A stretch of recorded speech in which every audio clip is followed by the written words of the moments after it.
कृष्ण गोविंद हरे मुरारे नाथ नारायण वासुदेव। श्री कृष्ण गोविंद हरे मुरारे नाथ नारायण वासुदेव। हे नाथ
जय श्री कृष्ण। हम लोग गीता से ही कर्मयोग के बारे में भगवान से मार्गदर्शन ले रहे हैं।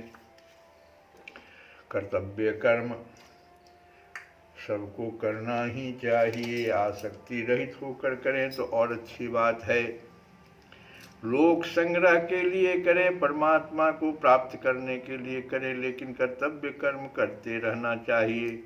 और भगवान कहते हैं कि श्रेष्ठ महापुरुषों के आचरण को भी लोक संग्रह में हेतु बतलाकर भगवान कह रहे हैं कि नौ में पार्थ अस्ति कर्तव्यम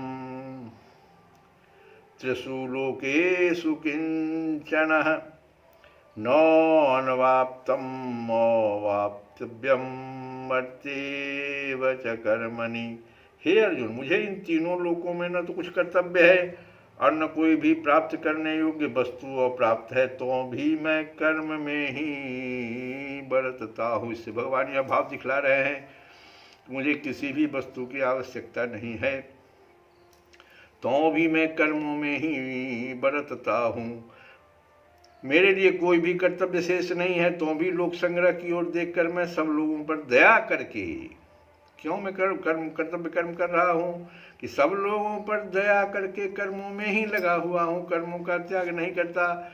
इसीलिए किसी मनुष्य को ऐसा समझकर कर्मों का त्याग नहीं कर देना चाहिए कि यदि मेरी भोगों में आसक्ति नहीं है। कोई अगर यह मान लो अपना कारण देता कि हमको तो कोई भोगों में आसक्ति नहीं है और मुझे कर्म के फल रूप में भी कोई वस्तु की आवश्यकता नहीं, इसलिए हम कर्म काहे करें, किस लिए करें? नहीं, ये गलत है।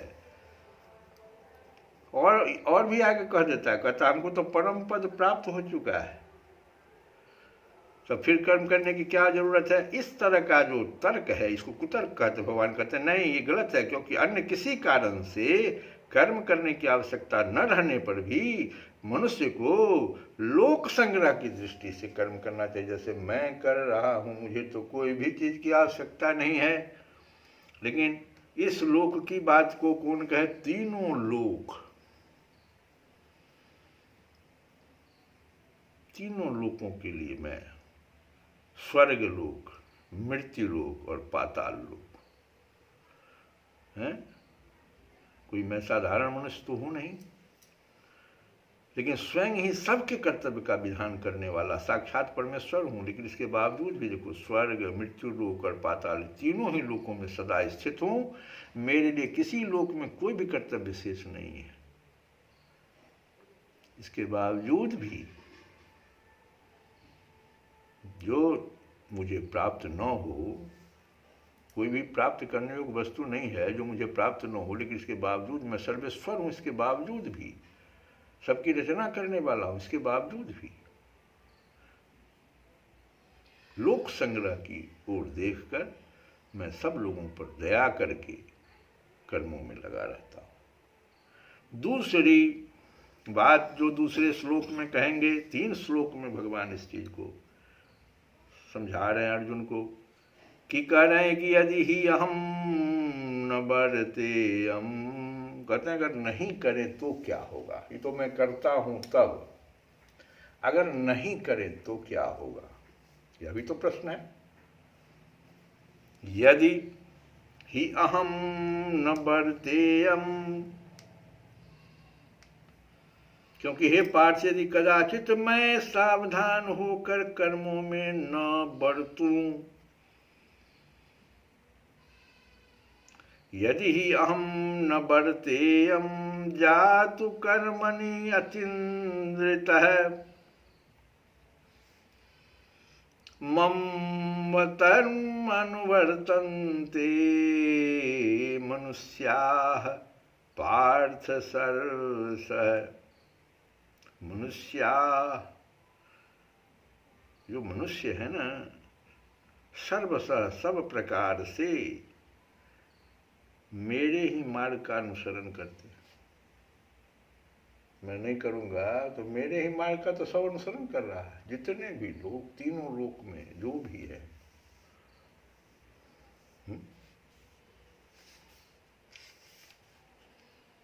क्योंकि हे पार्थ, यदि कदाचित मैं सावधान होकर कर्मों में न बरतूं, भगवान कितना, देखो अर्जुन कहता है कि आप जो है हमारा सारथी बन जाइए। भगवान सारथी बन गए, क्योंकि लोक संग्रह के लिए सारथी भी बनना आवश्यक था।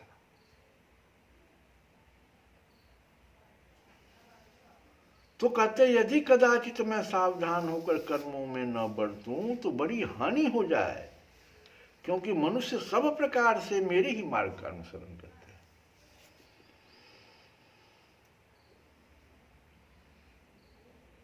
अब सब प्रकार से देखो, इसमें भाव क्या है।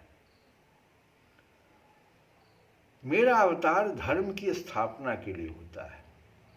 इस कारण मैं कभी किसी भी काल में सावधानी के साथ सांगोपांग समस्त कर्मों का अनुष्ठान न करूं, यानी उनकी अवहेलना कर दूं, यह तो संभव है नहीं। तो भी अपने कर्मों का हेतु समझाने के लिए यह बात कही जाती है कि यदि मैं कदाचित सावधानी के साथ कर्मों में न बरतूं, जो कि संभव नहीं है, बरतवे करेंगे, तो बड़ी भारी हानि हो जाए। क्योंकि संपूर्ण जगत का कर्ता, हर्ता और संचालक एवं मर्यादा पुरुषोत्तम होकर भी यदि मैं असावधानी करने लगूं तो सृष्टि चक्र में बड़ी भारी गड़बड़ी मच जाएगी। बहुत लोग तो मुझे बड़ा शक्तिशाली और श्रेष्ठ समझते हैं। 2 प्रकार से भगवान को देख रहे हैं, कृष्ण के रूप में एक राम के रूप। बहुत लोग मुझे बड़ा शक्तिशाली और श्रेष्ठ समझते हैं, तो बहुत से मर्यादा पुरुषोत्तम समझते हैं राम जी को। इस कारण जिस कर्म को मैं जिस प्रकार करता हूं, दूसरे लोग भी मेरी देखा देखी उसे उसी प्रकार करते हैं। ऐसी स्थिति में यदि मैं कर्तव्य कर्मों की अवहेलना करने लगूं, उनमें सावधानी के साथ विधि पूर्वक न बरतूं, जैसे मर्यादा पुरुषोत्तम का काम कर कर्तव्य कैसे किया जाए, अगर सावधानी से न काम उसको बरतूं, और मर्यादित हो जाएंगे लोग। उसी प्रकार से लोग वो काम करने लग जाएंगे और ऐसा करके स्वार्थ और परमार्थ दोनों से वंचित रह जाएंगे। जब लोगों को कर्म करने की रीति सिखलाने के लिए बड़ी सावधानी के साथ विधिवत मैं कर्म में बढ़ता हूं। और अगले श्लोक में कहते हैं कि उत्सिदेयुः इसे इमे लोका, उत्सिदेयुः मतलब होता है नष्ट भ्रष्ट हो जाए। उत्सिदेयुः इमे लोका, ये तीनों लोग नष्ट भ्रष्ट हो जाएगा। न कुर्याम कर्म चेत अहम, अगर सावधानी से मैं नहीं करूं तो तीनों लोग नष्ट भ्रष्ट हो जाएगा। यदि मैं कर्म न करूं तो ये सब मनुष्य नष्ट भ्रष्ट हो जाएं। इतना ही नहीं होगा, संकरस्य वर्ण संकर की उत्पत्ति हो जाएगी। अर्जुन कहा था कि वर्ण संकर की उत्पत्ति तब होगी जब मैं इन्नों को मार दूंगा, स्त्रियां वर्ण संकर। नहीं, भगवान कहते नहीं, ये वो कारण नहीं होगा। देखो ये का कर्तव्य कर्म जब नहीं करोगे तब सब संकरता उत्पन्न हो जाएगी। तुम्हारा सोच वहां गलत था। उत्सिदेयुरिमे लोका, उत्सिदेयुः इमे लोकाः न कुर्याम कर्म चेतयहं शंकरस्य च कर्ता स्याम उपहन्यामिमाः प्रजा। उपहन्याम कहते नष्ट करने वाला बन जाऊंगा मैं ही शंकर सूर्य समाज में शंकर से तो वर्ण संकर तो हो ही जाएगा और सब नष्ट हो जाएगा। उसके लिए मैं जिम्मेवार हो जाऊंगा। यदि मैं कर्म न करूं तो ये सब मनुष्य नष्ट भ्रष्ट हो जाए और मैं संकरता का करने वाला हूं, था समस्त प्रजा को नष्ट करने वाला बनूं। ये 3 श्लोक में भगवान ने उदाहरण देकर के कि देखो मैं कर रहा, क्यों कर रहा, मुझे तो कुछ भी प्राप्त करने योग्य चीज नहीं है, लेकिन लोक संग्रह के लिए कैसे इस सृष्टि चक्र ठीक से चलता रहे इसके लिए।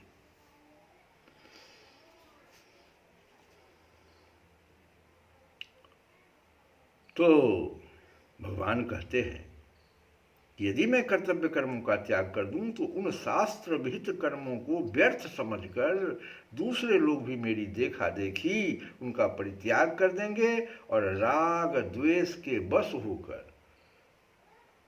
जब उसको शास्त्र विहित कर्म को छोड़ देंगे तो क्या हो जाएंगे, सब कामना में चले जाएंगे, राग द्वेष उत्पन्न हो जाएगा। सब अपना अपना कामना पूर्ण करने के लिए जैसे तैसे बल का छल का सबका प्रयोग करना शुरू कर देगा। राग द्वेष के वश होकर एवं प्रकृति के प्रवाह में पड़कर मनमाने नीच कर्म करने लगेंगे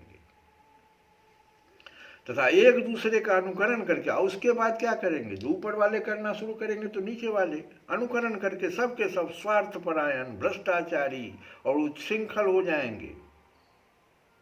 और ऐसा होने से वे सांसारिक भोगों में आसक्त होकर अपने अपने स्वार्थ की सिद्धि के लिए एक दूसरे की हानि की परवाह न करके अन्यायपूर्वक शास्त्र विरुद्ध लोकनाशक पाप कर्म करने लगे। इसके फलस्वरूप क्या होगा, उनका मनुष्य जन्म भ्रष्ट हो जाएगा और मरने के बाद उनको नीच योनियों में, नरकों में जाना पड़ेगा। और संकरता क्या हुआ, यहां संकरस्य जो पद आया उसका क्या मतलब है कि वर्ण, आश्रम, जाति, समाज, स्वभाव, देश, काल, राष्ट्र और परिस्थिति की अपेक्षा से सब मनुष्यों के अपने अपने पृथक पृथक पालनीय धर्म होते हैं और शास्त्र विधि का त्याग करके नियम पूर्वक अपने अपने धर्म का पालन न करने से सारी व्यवस्था बिगड़ जाती है और सबके धर्मों में संकरता आ जाती है। सबसे पहले तो धर्म में ही संकरता आ जाएगी, अर्थात उनका मिश्रण हो जाएगा। इस कारण सब अपने अपने कर्तव्य से भ्रष्ट होकर अब बुरी स्थिति में पहुंच जाते हैं। अभी क्या हो रहा है, गहराई से हम लोग देखें, अभी के वर्तमान परिस्थिति को देखें ना, और जिससे उनके धर्म कर्म और जाति का नाश होकर प्रायः मनुष्यत्व ही होगा। क्या अंत में मनुष्यत्व ही, जो मनु महाराज ने जो मनुष्य रूप दिया, ये मनुष्यत्व ही समाप्त हो जाएगा। तो आसुरी वृत्ति बढ़ जाएगी, मनुष्यत्व का नष्ट हो जाएगा तो असुर लोगों का, फिर वहां पर असुर लोग आ जाएंगे। तो यहाँ यह भगवान दिखाते हैं कि यदि मैं शास्त्र विहित कर्तव्य कर्मों का त्याग कर दूं तो फलतः अपने आदर्श के द्वारा इन लोगों से शास्त्रीय कर्मों का त्याग करवाकर इनमें धर्मनाशक संकरता उत्पन्न करने में मुझको कारण बनना पड़ेगा। मेरा ही लोग उदाहरण दे देंगे। और जिस समय कर्म कर्तव्य भ्रष्ट हो जाने से लोगों में सब प्रकार की संकरता फैल जाएगी, तो उस समय मनुष्य भोग परायण, स्वार्थांध होकर भिन्न भिन्न साधनों से एक दूसरे का नाश करने लगेंगे और अपने अत्यंत क्षुद्र और क्षणिक सुख उपभोग के लिए दूसरों का नाश कर डालने में जरा भी नहीं हिचकेंगे। इस प्रकार अत्याचार बढ़ जाने पर उसी के साथ साथ नई नई दैवी विपत्तियां भी आने लगती है, जिसके कारण सभी प्राणियों के लिए आवश्यक खान पान और जीवन धारण की सुविधाएं प्राय नष्ट हो जाती है। चारों ओर महामारी, अनावृष्टि, जल प्रलय, अकाल, अग्निको, भूकंप और उल्कापात आदि उत्पात होने लगते हैं। इससे समस्त प्रजा का विनाश हो जाता है। अतः भगवान ने मैं समस्त प्रजा को नष्ट करने वाला बनूं, इस वाक्य से यही बात कहलाया, ये भाव यही है। तो इस प्रकार से जो ऊपर के 3 श्लोकों में कर्मों को सावधानी के साथ न करने और उनका त्याग करने के कारण होने वाले परिणाम का उदाहरण दिया भगवान ने, और लोक संग्रह की दृष्टि से सबके लिए विहित कर्मों की अवश्य कर्तव्यता का प्रतिपादन किया भगवान ने।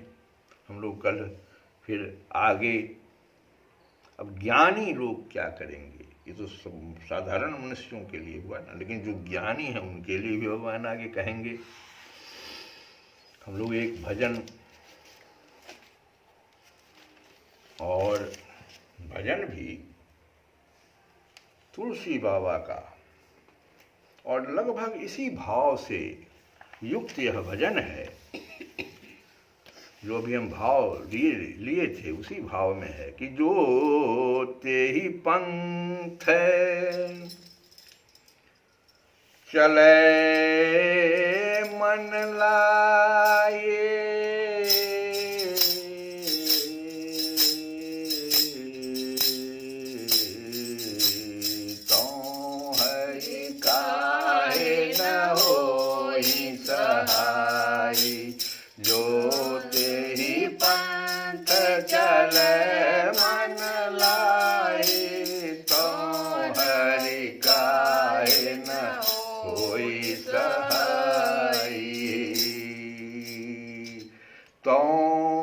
हरि काहे न होई सहाय। जो मनुष्य इस मार्ग पर मन लगाकर चलता है, जो मार्ग भी भगवान बताए, तो भगवान उसकी सहायता क्यों न करेंगे।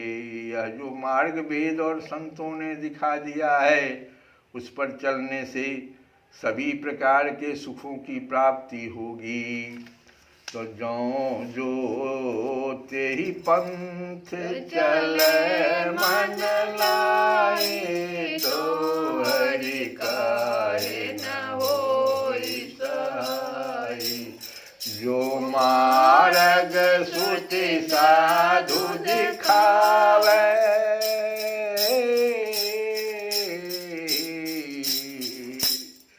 अति पथ चलत सबे सुख पावे, तेहि पथ चलत सबे सुख पावे।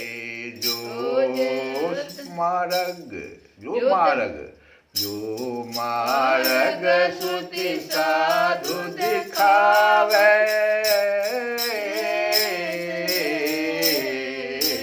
तेहि पथ चलत सवै सुख पावे, तेहि पथ चलत सवै सुख पावे। पावे सदा सुख हरि कृपा, संसार आशा तजी रहे, सपनेहु नहीं सुख द्वैत दर्शन, बात कोटिक को कहे। द्विज देव गुरु हरि संत बिनु संसार पार न पाइए। संसार पार आप नहीं पा सकते, किनके क्यों? द्विज देव गुरु हरि संत बिनु।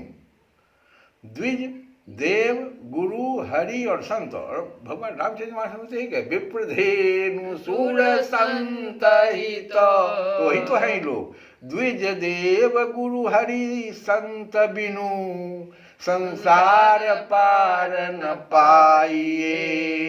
यह जानि तुलसीदास दास हरन रमापति गाइए, यह जानि तुलसीदास दास हरन रमापति गाइए।